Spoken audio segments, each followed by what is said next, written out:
Help me, my ex is here, the trembling schoolteacher whispered desperately to the towering mountain man as the giant cowboy approached through the festival crowd. The frontier town sees her as nothing more than a spinster, tolerated but never truly welcomed, destined to fade into lonely obscurity. They whisper she's too educated, too different, always keeping suspicious distance from their tight-knit community. But the silent mountain man commands respect that she could never earn alone. His weathered presence carries weight that transforms everything it touches. When their worlds collide in this moment of terror, neither realizes they share a dark secret, both destroyed by the same enemy who now threatens to finish what he started. Her carefully rebuilt life hangs by a thread, while his buried past claws toward the surface. Will his response save them both, or damn them forever? Before we continue, comment where you are tuning in from. Perhaps we will publish a story there. The autumn air carried the scent of apple cider and wood smoke through Copper Creek as Mercy Washington hung paper lanterns around the schoolhouse porch. Children's laughter echoed from the town square where families gathered for the annual Harvest Festival.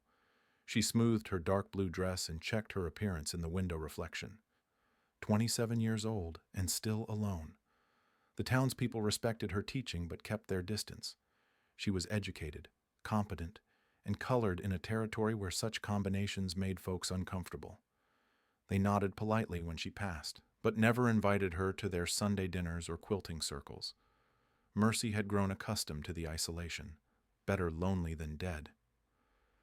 She walked toward the festival square where paper streamers fluttered between wooden posts. Families clustered around long tables laden with pies and roasted corn.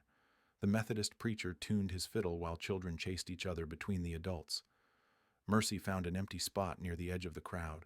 Mrs. Henderson approached with a forced smile. "Miss Washington, lovely evening." "Indeed it is." The children spoke highly of yesterday's arithmetic lesson. "They're bright students." The conversation died as it always did. Mrs. Henderson excused herself and rejoined her family circle. Mercy watched the easy camaraderie she could observe but never join. A commotion near the main road drew everyone's attention. A lone rider approached on a chestnut mare, his silhouette cutting against the orange sunset. The man dismounted with practiced grace and tied his horse to the hitching post. Even from a distance, Mercy could see his broad shoulders and confident stride. Something cold settled in her stomach. Sheriff Tucker walked over to greet the newcomer. Their voices carried across the square as the music stopped and conversations hushed. "Evening, stranger. I'm Sheriff Tucker. Don't believe we've met." "Clayton Morse." The voice was warm honey over broken glass. "I'm searching for my wife. She went missing some months back." Mercy's hands trembled. She stepped backward into the shadows near the schoolhouse. "Sorry to hear that." Sheriff Tucker removed his hat. "What's her name?" "Sarah Morse. Beautiful woman, about this tall." Clayton gestured with his hand. "Dark hair, educated. Might be using a different name." The sheriff nodded sympathetically. "We'll keep our eyes open. You got any papers or documentation?" Clayton produced a leather folder from his coat. "Marriage certificate, some letters." She was always writing letters. Mercy recognized the folder. She had burned those letters 3 years ago, or thought she had. Several townspeople gathered around Clayton, drawn by his polished appearance and tragic story. He had always possessed that gift, charm that made people want to help him, trust him, believe his lies. "Terrible thing when a woman goes missing," Mrs. Henderson said. "You poor man." "I just want her home safe." Clayton's voice cracked with practiced emotion. "She wasn't well when she left. Confused, saying strange things." The crowd murmured sympathetically. Mercy watched Clayton work his magic, planting seeds of doubt about any woman who might match his description. He was setting the stage, just as he always did. Across the square, a different figure caught her attention. Ezra Blackwood stood near the trading post, observing the scene with sharp eyes. The mountain man rarely came to town gatherings, preferring the solitude of his wilderness cabin. When he did appear, people gave him respectful distance. Ezra was tall and lean with graying hair and weathered hands. He wore simple clothes but carried himself with quiet authority. Men half his age stepped aside when he walked past. There were stories about his past, whispered speculation about military service and mysterious shame that drove him to the mountains. Clayton continued his performance, accepting offers of food and lodging while describing his search across 3 territories. With each sympathetic response, Mercy felt the walls closing in around her. "I heard tell of a school teacher," old Pete Miller said. "Widow woman, keeps to herself mostly." Clayton's attention sharpened. "A teacher, you say? Lives in the cottage behind the schoolhouse. Mercy Washington, I believe." Mercy's breath caught. Clayton's gaze swept the crowd until it found her standing in the shadows. Their eyes met across the distance. His smile was cold victory. "Mercy," he said loud enough for others to hear. "Such a beautiful name." The sheriff looked between them. "You know Miss Washington? I'd like to meet her." Clayton started walking in her direction. "Perhaps she's seen my Sarah." Several townspeople followed, curious about the interaction. Mercy found herself surrounded by the same neighbors who usually ignored her, now watching her every move with sudden interest. Clayton stopped 3 feet away, close enough that she could smell his familiar cologne, see the calculation behind his concerned expression. "Miss Washington, isn't it?" He extended his hand. "I'm Clayton Morse.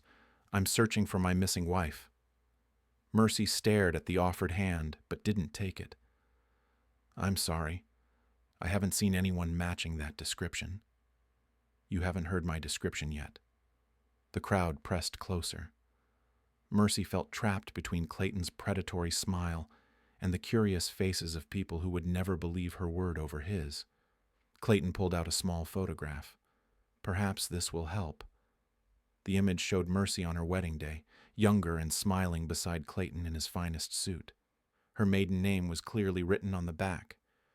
"That's definitely our school teacher," Mrs. Henderson gasped. The music had stopped completely. Every eye in the square was fixed on the unfolding drama. Mercy felt the careful life she had built crumbling around her. Clayton stepped closer. "Hello, Sarah." Mercy's heart hammered against her ribs as the photograph passed from hand to hand through the crowd. The damning evidence of her former life sparked whispered conversations and shocked gasps. Clayton's triumphant smile widened with each reaction. "Sarah, darling." His voice dripped false concern. "You had us all so worried." The townspeople stared at Mercy with new eyes. The respectful distance they had always maintained now felt like judgment. Mrs. Henderson clutched her children closer. Sheriff Tucker's hand rested on his gun belt. "I don't know what you're talking about." Mercy's voice came out steadier than she felt. "My name is Mercy Washington." Clayton chuckled softly. "The fever took quite a toll on you, didn't it? You've forgotten so much." He was using the same tactics that had worked in their marriage. Gentle gaslighting wrapped in loving concern, making her appear unstable while positioning himself as the patient, devoted husband. "She's been our school teacher for 2 years, Sheriff Tucker said slowly. "Came here as a widow." "A widow?" Clayton's eyebrows rose in perfect surprise. "My dear, I'm very much alive, though I suppose the fever might have caused hallucinations." Mercy backed toward the edge of the square. The festival crowd followed her movement like a pack sensing weakness. She needed to run. But where could she go? Clayton had already poisoned their minds against her. Her desperate gaze swept the faces surrounding her. Some showed pity for the confused woman. Others displayed suspicion about the lies she had told them. All of them were choosing Clayton's story over hers. Then her eyes found Ezra Blackwood. The mountain man stood apart from the crowd, studying the scene with calculating intensity. Unlike the others, he wasn't looking at Clayton with sympathy or at her with judgment. He was watching Clayton's performance with the sharp attention of someone who recognized skilled manipulation. Mercy made her choice. She pushed through the crowd toward Ezra, desperation overriding pride. He represented the only authority figure Clayton couldn't immediately charm or intimidate. When she reached him, she grabbed his arm and looked up into his weathered face.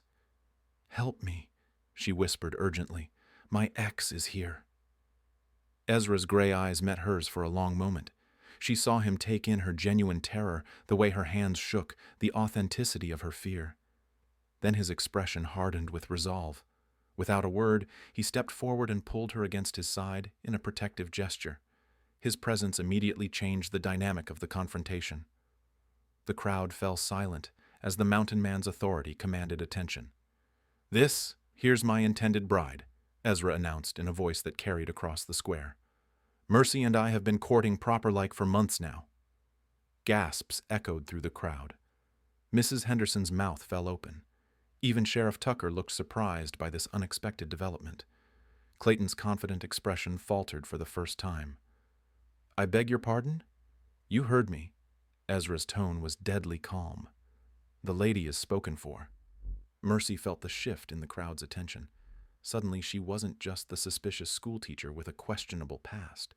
She was Ezra Blackwood's chosen woman. In frontier society, that carried significant weight. Mountain men were respected figures. They survived alone in harsh wilderness, traded with dangerous tribes, and commanded resources most townspeople could only dream of. Their independence made them enviable. Their skills made them formidable. "But this is my wife," Clayton protested, his charm cracking slightly. "I have documentation." "Got any proof you're married to this particular woman right here, right now?" Ezra stepped closer to Clayton, using his height advantage. "Because I got a dozen witnesses who've seen me courting Miss Washington these past months." The townspeople looked between the two men uncertainly. Clayton's photograph proved a marriage to someone who looked like Mercy. But Ezra's claim had the backing of local observation and frontier law. "The photograph clearly shows," Clayton began, "shows a woman who might look similar." Ezra's voice cut through the protest. "Lots of women got dark hair and pretty faces. Don't make them the same person."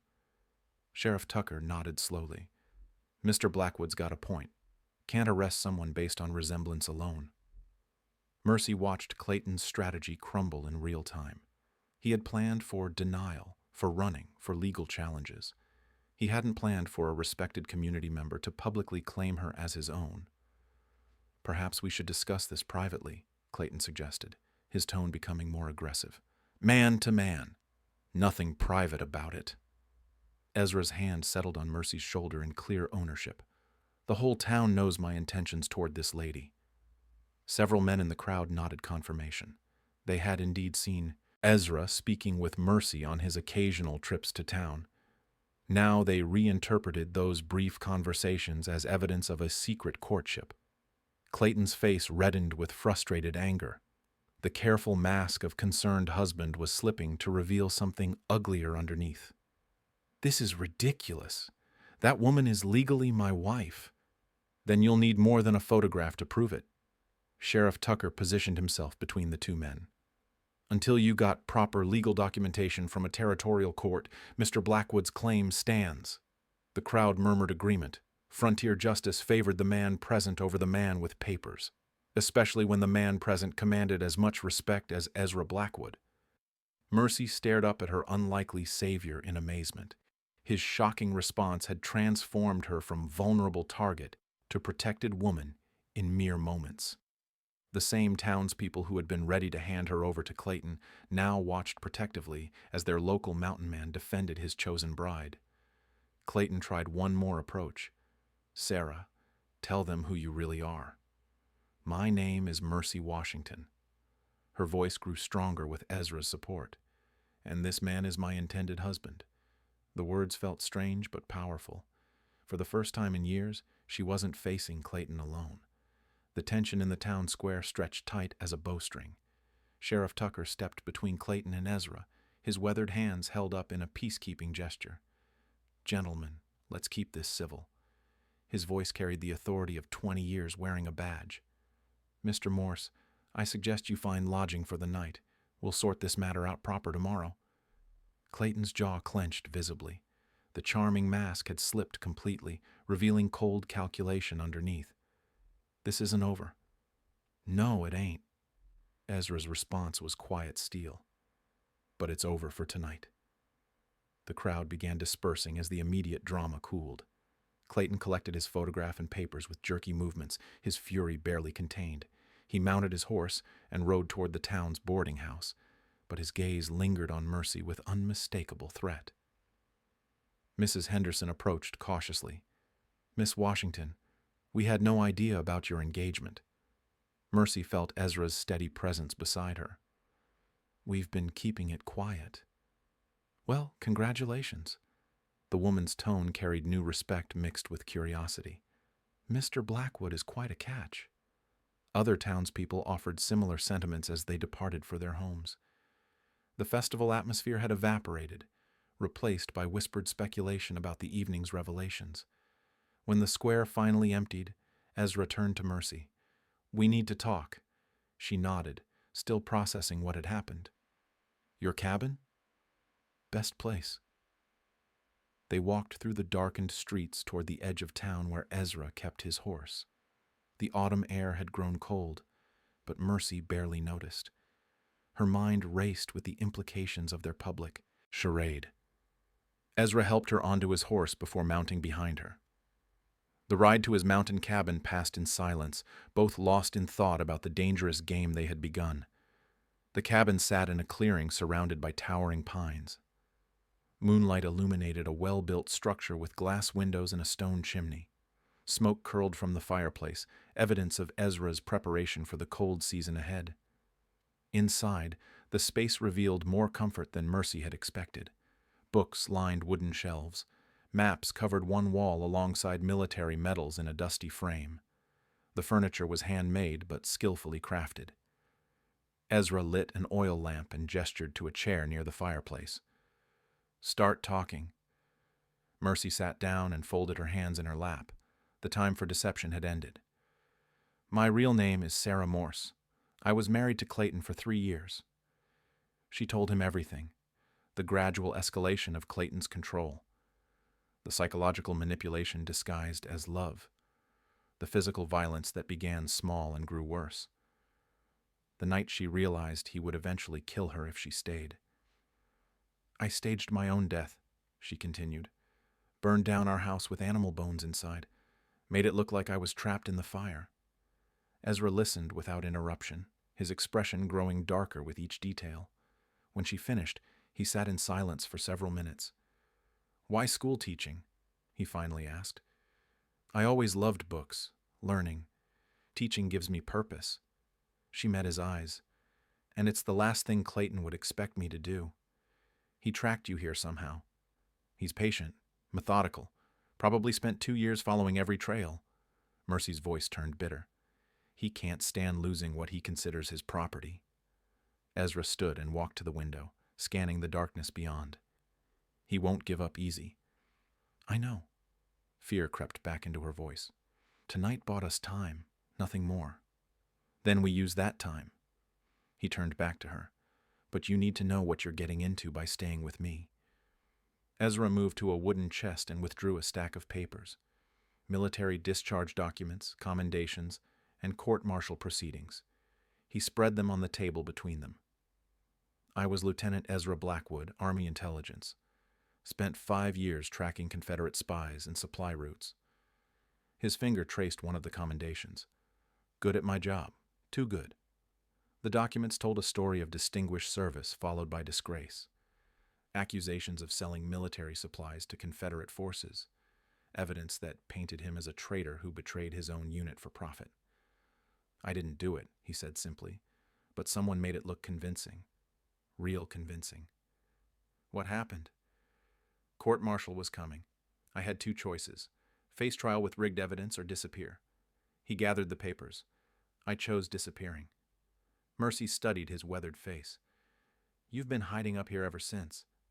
3 years now, long enough for the trail to go cold."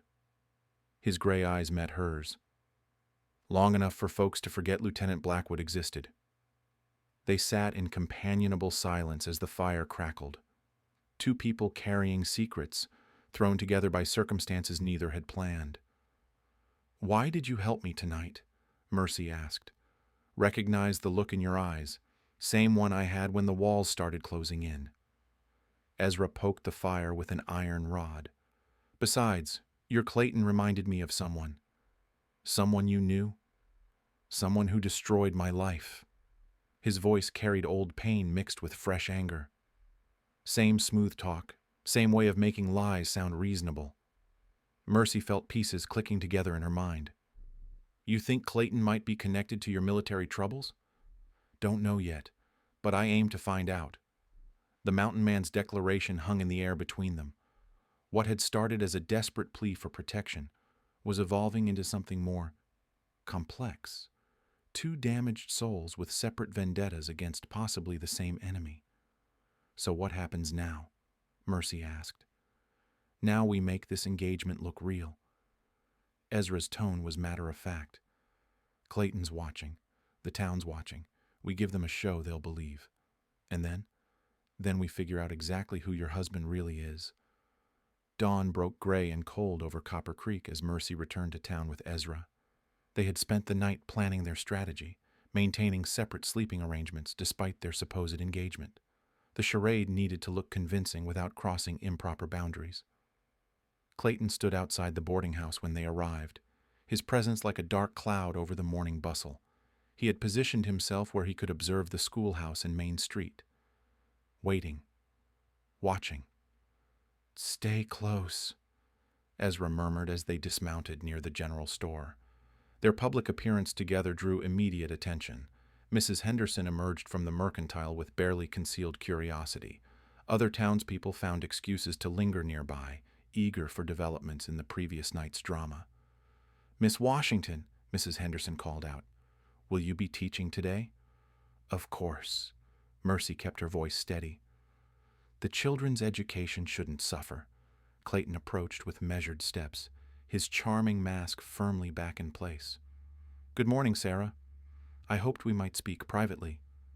The lady's name is Mercy, Ezra's voice cut across the morning air, and she's got teaching duties to attend. Surely a conversation with her husband takes precedence. Alleged husband. Sheriff Tucker appeared from the jailhouse, drawn by the gathering crowd. Still waiting on that territorial documentation you mentioned. Clayton's smile tightened fractionally. These frontier mail systems are unreliable. The papers should arrive within days. Mercy watched him work the crowd again, patient, reasonable, the wronged husband dealing with bureaucratic delays. She recognized the performance from their marriage when he convinced their neighbors that her bruises came from clumsiness. Until then, the engagement stands, Sheriff Tucker declared. Mr. Blackwood's claim has local witnesses. Clayton nodded graciously, but his eyes promised future consequences. Of course, I'll wait for proper legal resolution. As the crowd dispersed, Mercy headed for the schoolhouse with Ezra escorting her. Clayton remained in the street, making no attempt to hide his surveillance. The school day passed under the weight of Clayton's constant presence. He positioned himself where the children could see him through the windows, waving occasionally with paternal friendliness. Several students asked about the strange man watching their teacher. Just a visitor to town, Mercy explained, but her concentration suffered. Every shadow at the window made her flinch. During lunch break, young Tommy Peterson ran inside with breathless excitement. Miss Washington, that man's asking everyone about you. Mercy's stomach clenched. What kind of questions? About your habits and such.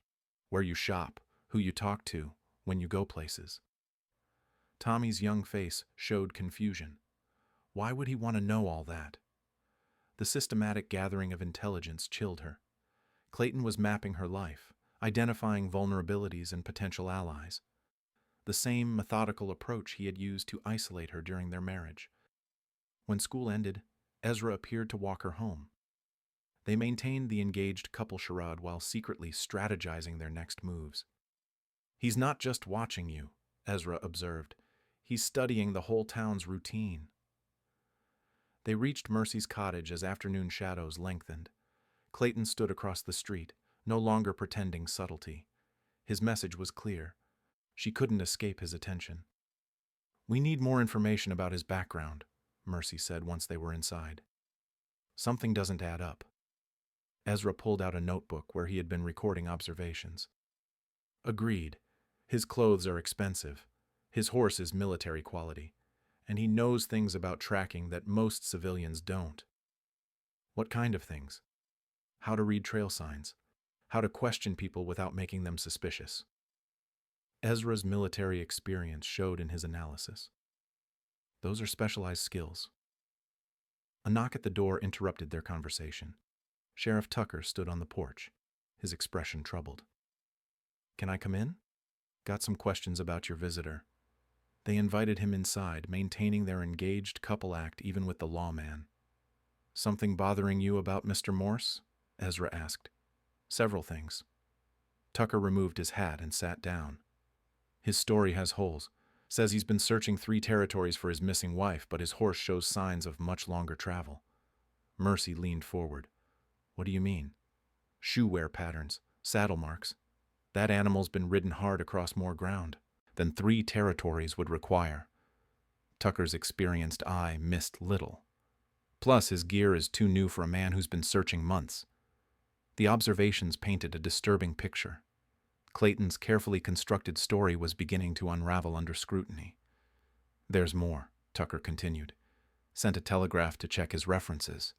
The town he claims to be from has no record of a Clayton Morse or his missing wife, Sarah."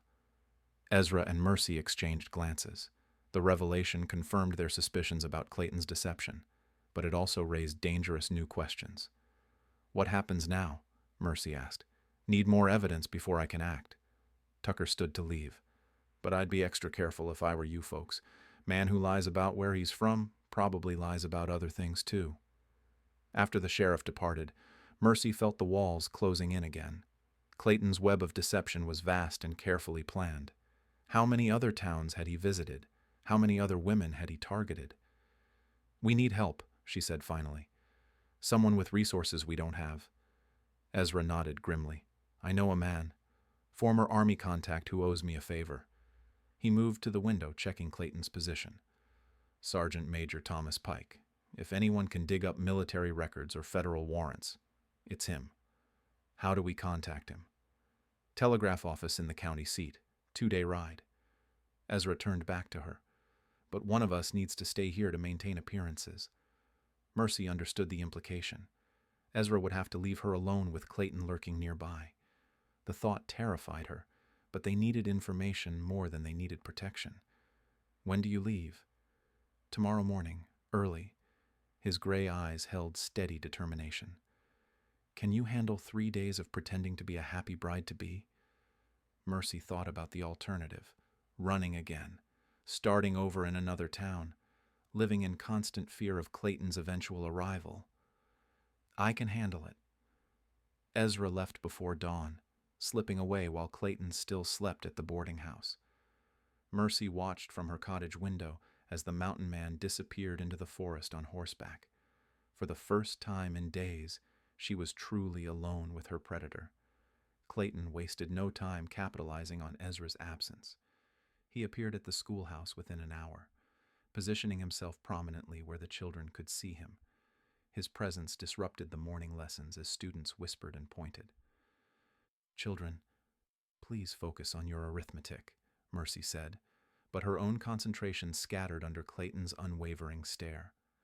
During recess, Clayton approached the school fence.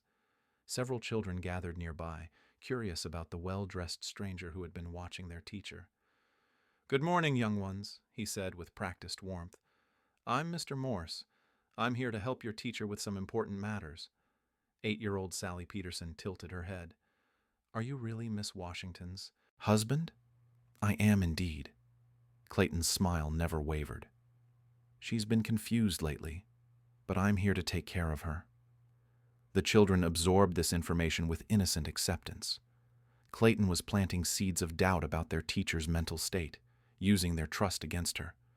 Mercy recognized the manipulation but felt powerless to counter it, without seeming defensive. After school, Clayton followed her home at a distance, not close enough to justify complaint, but near enough to maintain psychological pressure. He had perfected this technique during their marriage, creating constant anxiety without obvious threat. Sheriff Tucker stopped by that evening, his expression troubled. "Mr. Blackwood left town this morning?" "Business in the county seat," Mercy replied carefully. "He'll return in a few days." "Convenient timing." Tucker's tone suggested suspicion. Mr. Morse has been asking more questions. Wants to know about territorial marriage laws and property rights. The implications chilled Mercy's blood. Clayton was researching legal methods to reclaim her. In frontier law, a husband's rights over his wife were extensive and difficult to challenge. He also inquired about the nearest territorial judge, Tucker continued. Said he wants to resolve this matter through proper legal channels. Mercy's hands trembled as she poured coffee. Clayton was building a legal case while simultaneously undermining her credibility. The same systematic approach he had used to isolate her from friends and family during their marriage. Sheriff, what if someone faked their death to escape an abusive marriage? Hypothetically speaking. Tucker studied her face carefully. Hypothetically, that person would be in serious legal trouble. Fraud, false documentation, possibly theft of property. He paused meaningfully. But if that person could prove the abuse, a sympathetic judge might show leniency. What kind of proof would be needed? Witnesses, medical records, documentation of the husband's violent behavior. Tucker set down his coffee cup. Problem is, abusive men are usually smart enough to avoid leaving evidence. After the sheriff left, Mercy sat alone in her cottage as darkness fell. Clayton's shadow moved past her windows periodically, a reminder of his constant surveillance. She felt the familiar helplessness creeping back, the same trapped sensation that had nearly destroyed her spirit during their marriage. But this time was different. She had allies now, a community that respected her, and somewhere in the county seat, Ezra was gathering information that might expose Clayton's true nature. The next morning brought unwelcome developments. Clayton appeared at the general store when Mercy arrived for supplies, timing his appearance perfectly to create another public encounter. "Good morning, Sarah," his voice carried across the store. "Still pretending to be someone else?" Mrs. Henderson and several other customers turned to watch. Clayton's tone suggested patient concern rather than accusation, making Mercy appear unreasonable if she responded with anger. "My name is Mercy Washington," she said firmly. "Of course, dear." Clayton's indulgent smile painted her as delusional. "The fever affected your memory severely." He paid for his purchases and left, but the damage was done. Mercy saw doubt creeping into the townspeople's expressions. Clayton's psychological warfare was working exactly as intended. That afternoon, a stranger rode into town. Sergeant Major Thomas Pike was a weathered man in his 50s with intelligent eyes and military bearing. He wore civilian clothes but carried himself with unmistakable authority. Pike went straight to the sheriff's office, presenting credentials that made Tucker's eyebrows rise. Within an hour, they were searching Clayton's room at the boarding house while the suspect was away observing Mercy's school.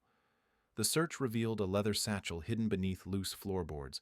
Inside were multiple identity documents, marriage certificates with different names, and a collection of photographs showing various women.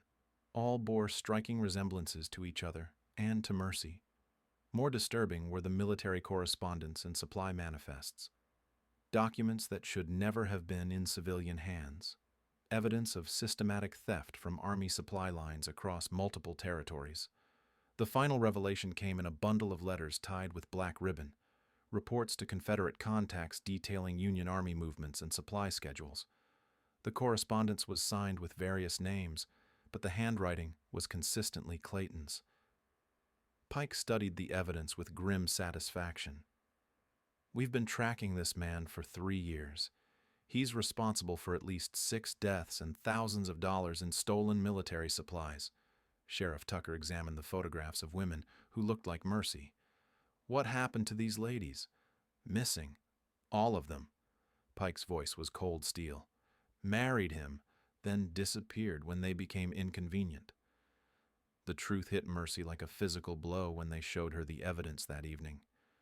Clayton wasn't just her abusive ex-husband. He was a Confederate spy, war profiteer, and serial killer who had been systematically targeting and murdering women across the frontier. "The marriage certificates are all forgeries," Pike explained. "He's never been legally married to anyone, just uses the ceremony to gain control over his victims." Mercy stared at the photographs of dead women who shared her features. Why women who look alike? Easier to reuse forged documents if the physical descriptions match, Pike said matter-of-factly. He's got a system.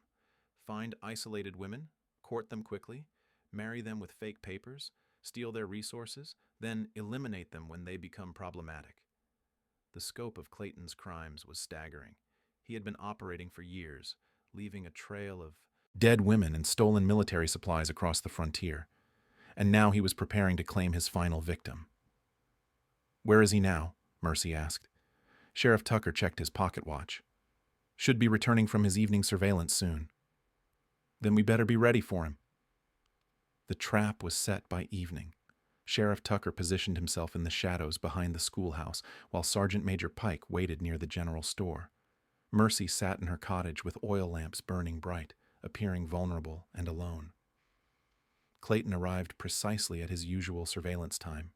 He approached the cottage with confident strides, no longer bothering to hide his intentions.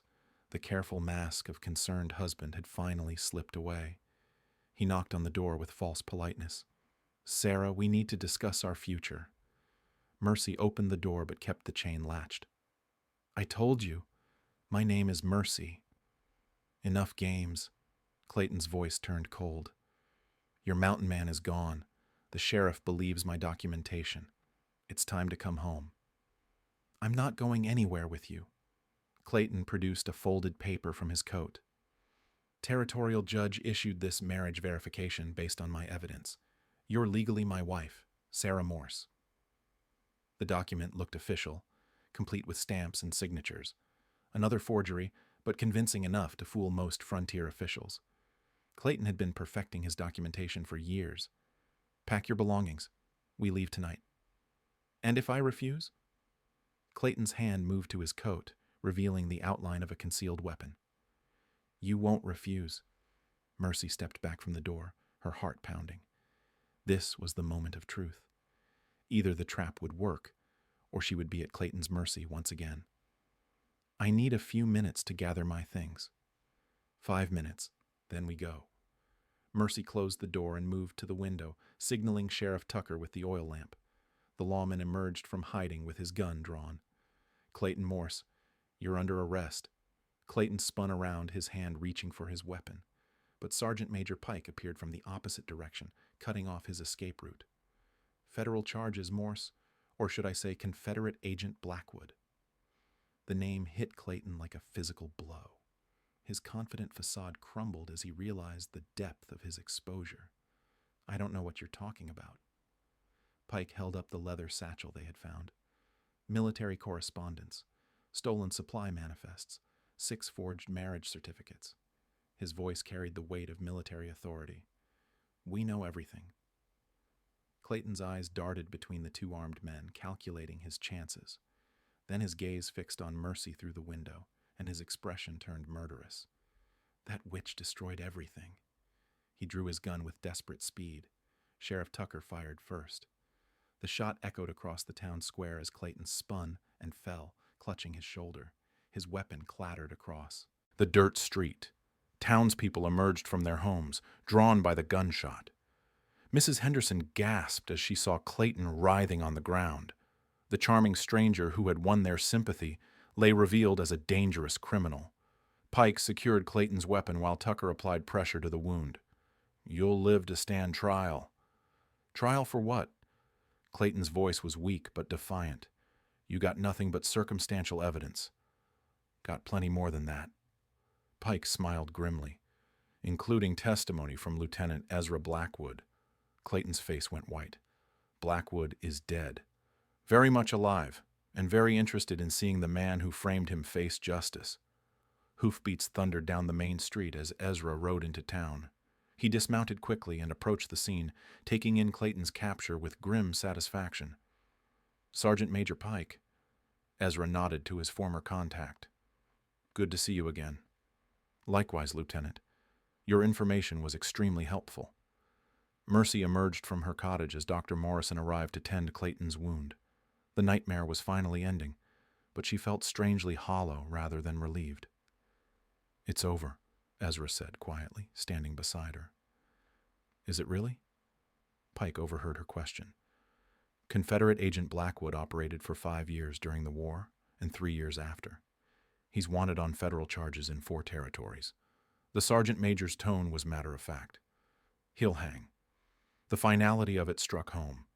Clayton would face justice for his crimes, including the murders of women whose only mistake was resembling mercy enough to serve his purposes. Dr. Morrison finished bandaging Clayton's shoulder. He's stable enough for transport. Sheriff Tucker and Pike loaded Clayton into a wagon for the journey to territorial court. As they prepared to leave, Clayton fixed his gaze on Mercy one final time. "This isn't over, Sarah." "Yes, it is." Mercy's voice carried new strength. "And my name is Mercy Washington." The wagon rolled away toward justice, taking Clayton Morse out of her life forever. The townspeople dispersed slowly, processing the evening's revelations about the charming stranger who had nearly fooled them all.